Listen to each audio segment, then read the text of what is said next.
Yeah. Hey. We're using computers. We're using computers. Oh.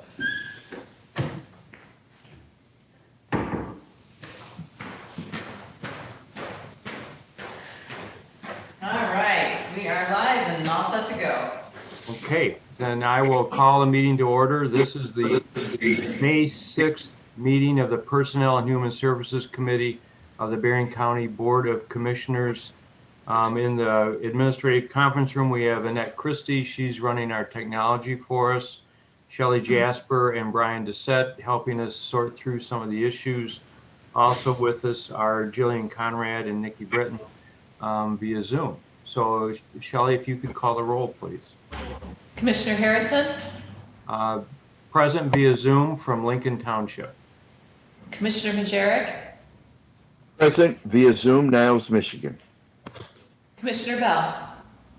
Present via Zoom, City of St. Joseph. Mr. Chair, you have 3 present. Thank you. So we'll get started on our business. The first item for us to consider is approval of our minutes from our April 22nd meeting. I'm sure committee members have had a chance to review those. Any alterations or adjustments required from your perspective? If not, could I have a motion to accept them as presented? I'll make that motion that we accept the minutes. I second. Okay, we've got a motion and a second to approve the minutes of April 22nd. Any further discussion? All in favor of the motion say aye. Aye. Opposed, same sign. Okay, minutes are now approved. We'll go to item 2 on our agenda, review and discussion of a single source vendor exemption request from the Berrien County Health Department. So our representatives from the Health Department, feel free to take it away.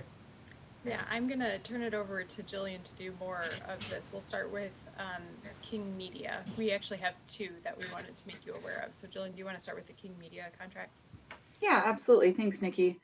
So the first exemption that we are requesting is to contract with King Media. This is a full service marketing firm with a location in St. Joseph, as well as a few other places in Michigan. And we have worked with King Media for the past 2 years to implement our awareness and educational campaign around medical and recreational marijuana.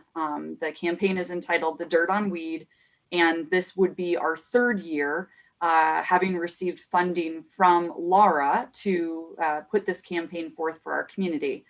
So we do request to be able to contract with King Media again, as they were the original creators of all of the campaign materials. They have put together all of the creative aspects, the ads, and have managed all of the media placements that we have as part of this campaign. So the request is to work with them again and to be able to continue with that campaign in Berrien County this year. It is worth noting that King Media was originally awarded this contract 3 years ago following a competitive bid process. Yes, thank you for noting that. Okay. Committee members, any questions? You know, Mike or Ray, anything? Okay, are you requiring, do we need to have a motion on this, Mr. Doucette? Do you want a motion? Yeah, I was waiting for the green light. So yes, or together. If you're comfortable with offering a motion of support, my intent is to next walk this item to the Finance Committee. Having a PHS endorse the motion, I think will speak volumes to the Finance Committee and the important work that's being proposed. Can we do them together then? Yeah. Okay, why don't we go to number 2 then? Go ahead. That one again. Sure. So the second request is for us to be able to work with Spectrum Health Lakeland in regards to putting out information for our community regarding the importance of COVID-19 vaccines. We have been working very closely with Spectrum Health Lakeland throughout the duration of this pandemic, as you are well aware, and we are now in a phase of really needing to put more information, education, build awareness in our community regarding COVID-19 vaccines, as our goal truly is to increase that percentage of our population who chooses to be vaccinated. So with this request, we would be able to pay Lakeland directly after they have footed the bill, if you will, for a direct door mailer as well as a radio campaign through Midwest Family Broadcast. So those are the two sort of items that Lakeland would be paying up front for and then invoicing us for half of that cost as equal partners in this endeavor.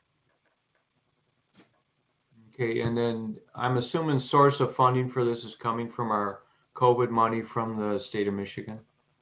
It's actually coming from the Kresge Foundation. We have a grant that has some leftover funding that has been able to be repurposed for communication in COVID-19, and that grant ends at the end of May. So this would pretty much finish out that grant. Okay, that seems to make sense. Questions, committee members? Mike? No, Ray? I love the idea.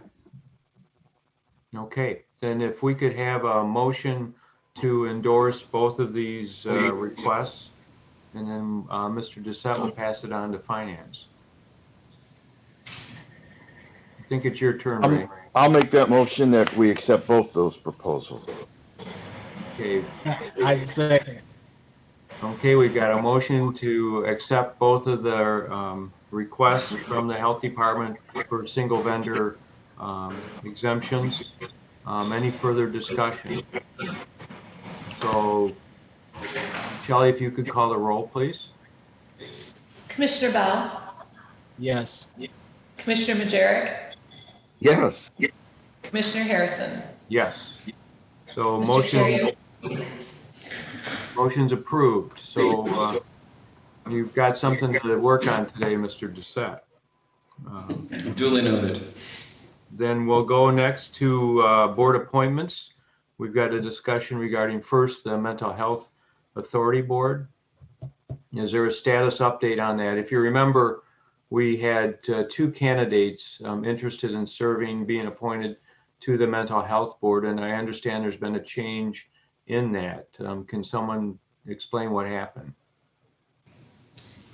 Sure. After following the last meeting of PHSD, one of the applicants who was aware of the other applicants'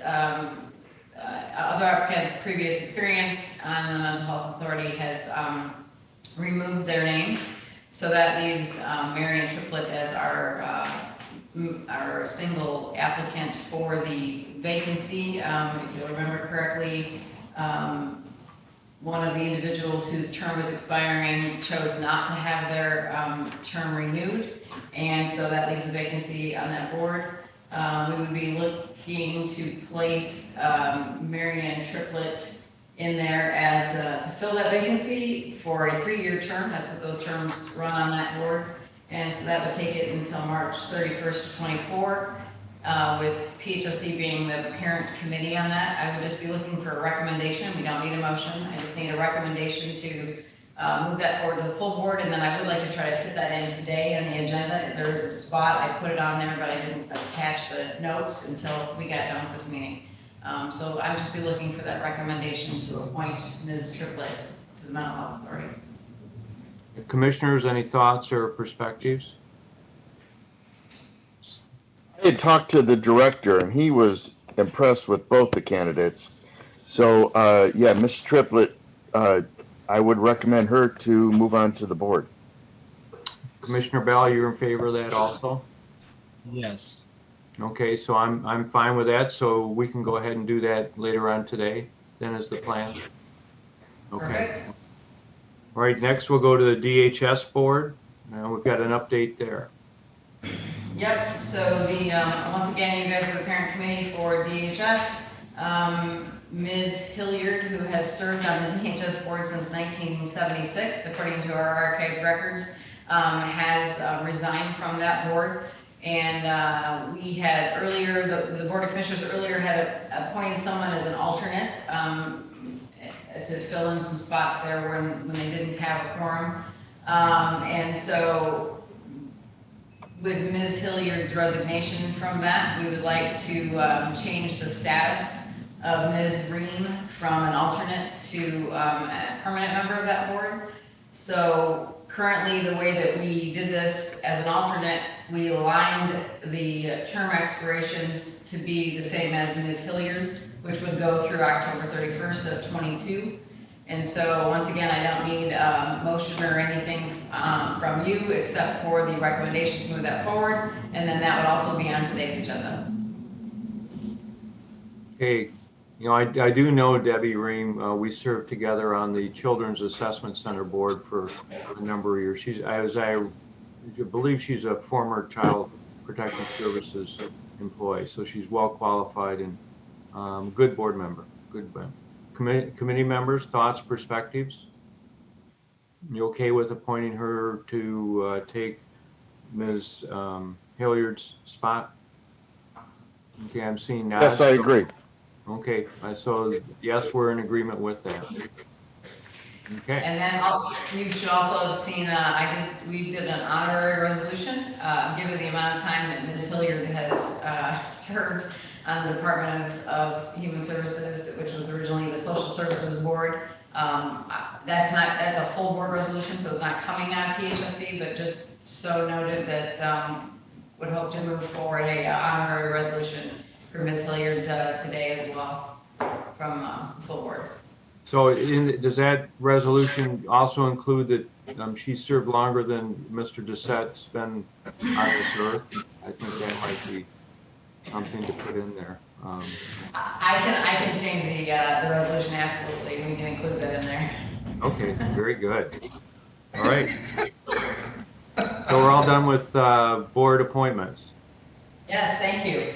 Okay, then next we'll go to resolutions. And so we still have Ms. Britton here with us, and so she'll kind of walk us through it. So shall we first start with the United Way Farmers Market resolution? Yes, so this is resolution 213, and this resolution is to accept funding in the amount of $2,880 from United Way of Southwest Michigan, and it is for farmers market operations.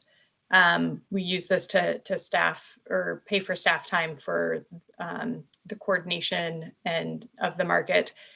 For those of you who may not be aware, we do operate the Benton Harbor Farmers Market that is open Wednesdays in downtown Benton Harbor, and a key component of that market and its success and its accessibility to the community members is the acceptance of food assistance benefits. And so it is very important that we have staff present to be able to handle some of those financial transactions. Is this the one where we have the matching dollars, so if they use their bridge card, they can double the value? Absolutely, yep, and that's called the Double Up Food Bucks program.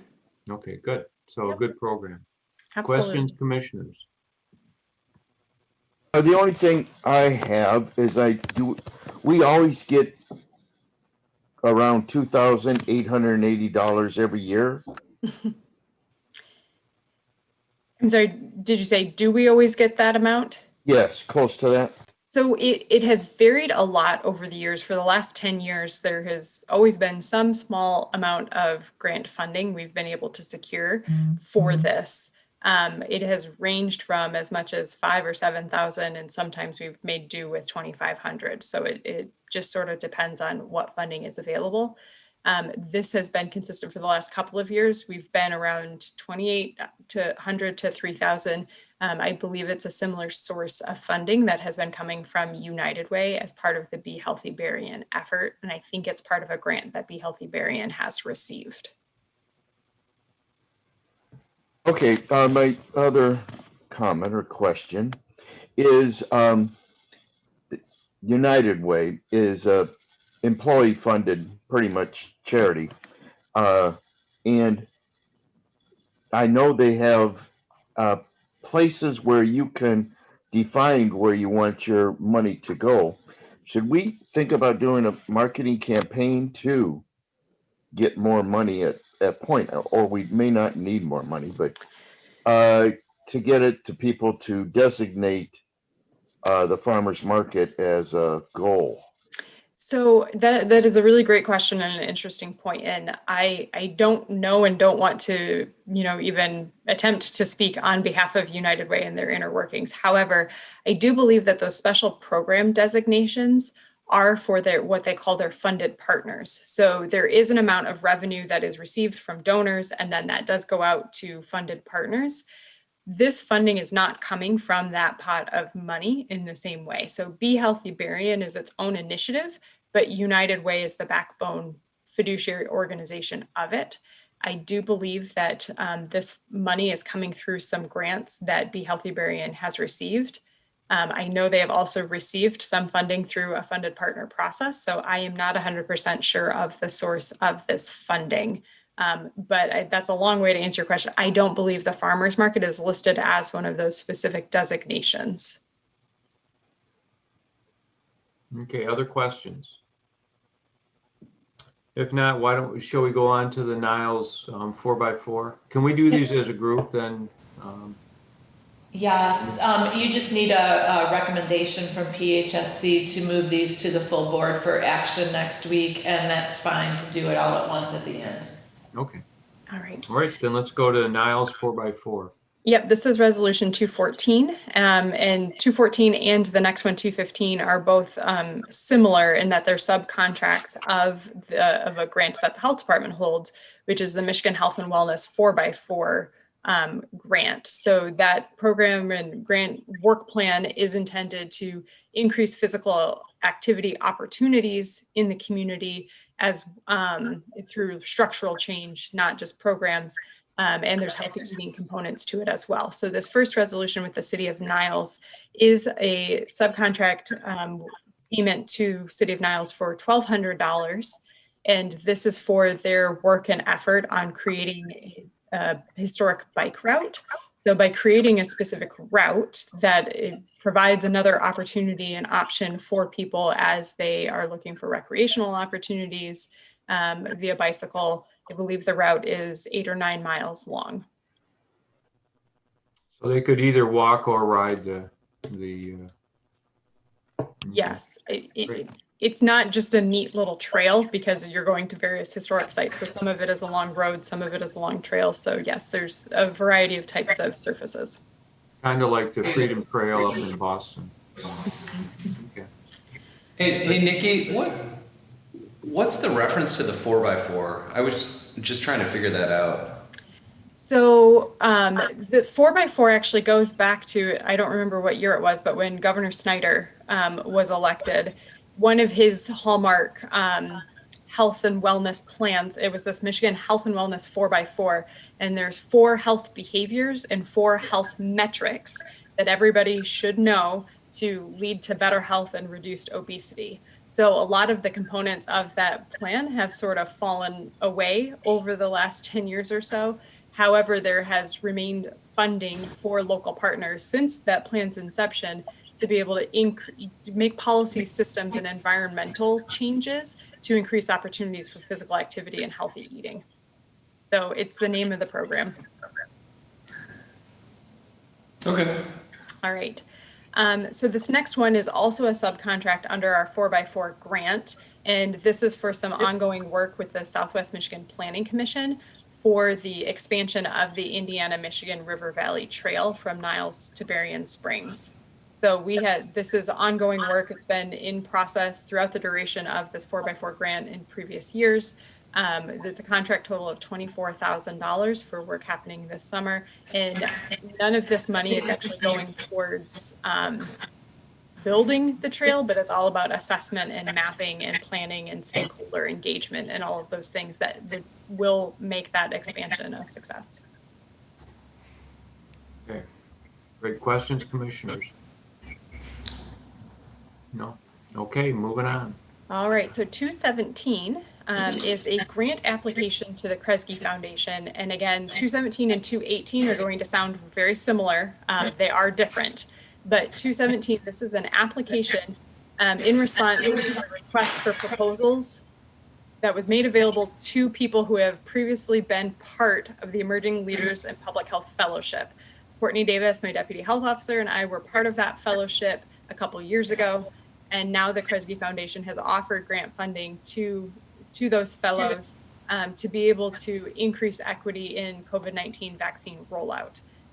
As we are entering this next phase of vaccination efforts, it's becoming a lot more about how do we make sure we're getting very deep into the community, kind of getting into all the nooks and crannies and some of the small pockets of population, people that may not traditionally engage with groups like the health department or Spectrum Health Lakeland. As we're getting deeper, we need more effort and help. And we also know that the framing of those messages from trusted sources and with wording and an angle that makes sense to that population really also helps. So with this funding, it's a request for $50,000. With this funding, we would create a bit of a vaccine ambassador program, or at least that's what we're calling it right now, so that we, to a larger scale, can do some more intensive training of community members, specifically from areas that have geographic areas and demographics that have lower vaccination rates, so that there can be unbranded messaging and influence in different social circles to help with vaccination. That would then also be paired with a very conveniently located and timed vaccine clinics hosted by the health department or other partners to make sure people, as they make a decision, can then be vaccinated. So the next resolution, Grant 218, is a similar type of grant opportunity with similar objectives, which is why they sound alike, but they are different. It is also a grant application. It's to the Michigan Health Endowment Fund. This is made available to local health departments or federally qualified health centers across the state. Locally in Berrien County, we have collectively made the decision that the health department is the one to apply. So for this proposal, it's also a request for $50,000, and this would go towards the mobilization of volunteers to do some more canvassing and less time intensive in relationship building communication, but similar to what you do when we've been trying to get people to complete the census last year or register people to vote. That type of effort where people are canvassing neighborhoods, getting a lot of information out. There's a massive focus on a certain geographical area with written materials and other types of outreach. These two programs, if we were to receive both grants, they would definitely complement each other well, but could also operate independently and still meet the needs of the individual grantors, depending on how that's awarded. Would you anticipate some of the effort would be door to door in target communities? I think it's highly possible. We're working to engage. This is not the type of work the health department has expertise in. So we're working to engage folks that have been part of those types of efforts to figure out what some of those best practices and strategies are, but it's possible. Okay. Commissioners, questions? Okay. And last but not least, Public Health Week. Yeah, so this was a resolution brought forward. I believe it originated with the Michigan Association of Counties, but to do a local proclamation about Michigan Public Health Week. Michigan Public Health Week will be declared in the state next week, and May 9th through the 15th. Okay. Commissioners, any questions about any of the resolutions from the health department? Okay, I think we're good to go then. And so these will go to the full board, except for we're going to do Public Health Week today, is my understanding. The rest will go to the board next week. I had a question, Nikki, about the contract with the state. I know the health board did review that yesterday. Is that a new one, or is that one that the board already acted on prior? It's the one the board acted on prior. Okay, all right. So Annette, you were right. Good. Okay, we just jumped the gun a little bit there at the board level. Okay, any other questions or comments from Ms. Britton? Okay, well then, Nikki, thank you very much for helping us this morning, and we'll let you go about your regular business. All right, thank you so much. Thank you. Okay, then we're ready for public comments. How many people are watching us this morning? 7. Okay, very good. We're rocking. I did check a little bit earlier for public comments and I didn't, we just increased to 8. I checked earlier, no one has said anything, but I'm gonna ask just a couple more times just to make sure.